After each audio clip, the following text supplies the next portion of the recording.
So today I'm going to be talking about transitioning from military to civilian life. Transitioning from military to civilian life can mean a lot more than most people would think.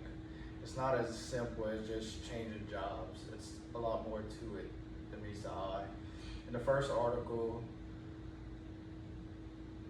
that's written by Janie, it goes over transitioning periods and the background behind it.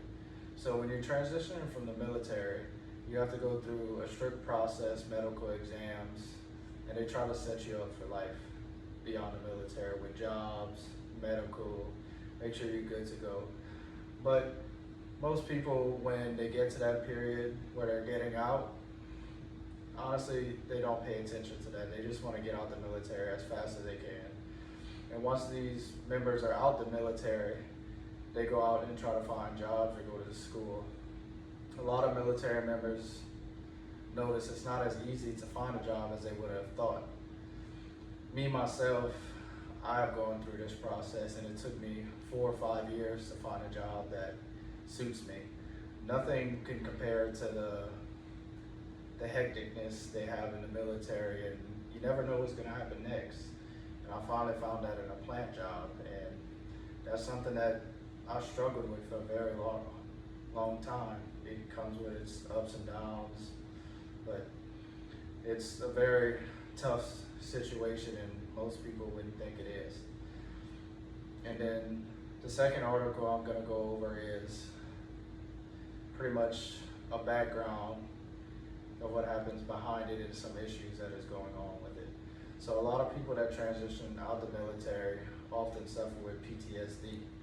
With PTSD is post-traumatic stress disorder.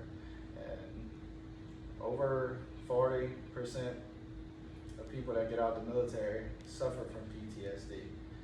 And it's hard to find jobs that won't trigger it. A lot of people are triggered by loud booms is the main one people would know. But there's certain events like raising your voice, and there's certain instances that can trigger this, and most people will say that jobs don't criticize against that, but they honestly do. And when you run into that situation, they try to find loopholes to get you out because they see you as a liability. And a lot of military members suffer with this. And the third point and source I'm gonna make is my Uncle John. My Uncle John was in the Air Force and he was a sergeant. My Uncle John has seen things that he still doesn't talk to me about to this day, and I know it has messed him up a lot. He was a great guy growing up, and I got to know him very well, but he suffers with PTSD, and it has changed his life.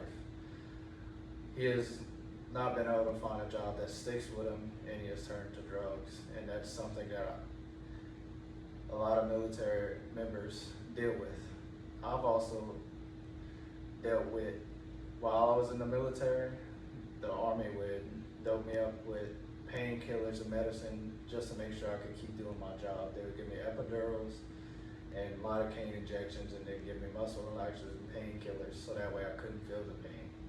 And what that did to me was made me suffer a lot more on the back end of it when I stopped taking all the medicine, because I could actually feel the pain. And while this is something that my Uncle John went through, but he never got off of it. And when he was in, he also saw a lot of death. He was the one that would carry the bodies off the field, and that has made a very big impact on his mental health that he still battles with today. So to conclude my speech, I will say that there's a lot more that goes on behind the doors than most people would think with transitioning from the military to civilian life, and it's very hard for most, and I don't think veterans get the support that they need.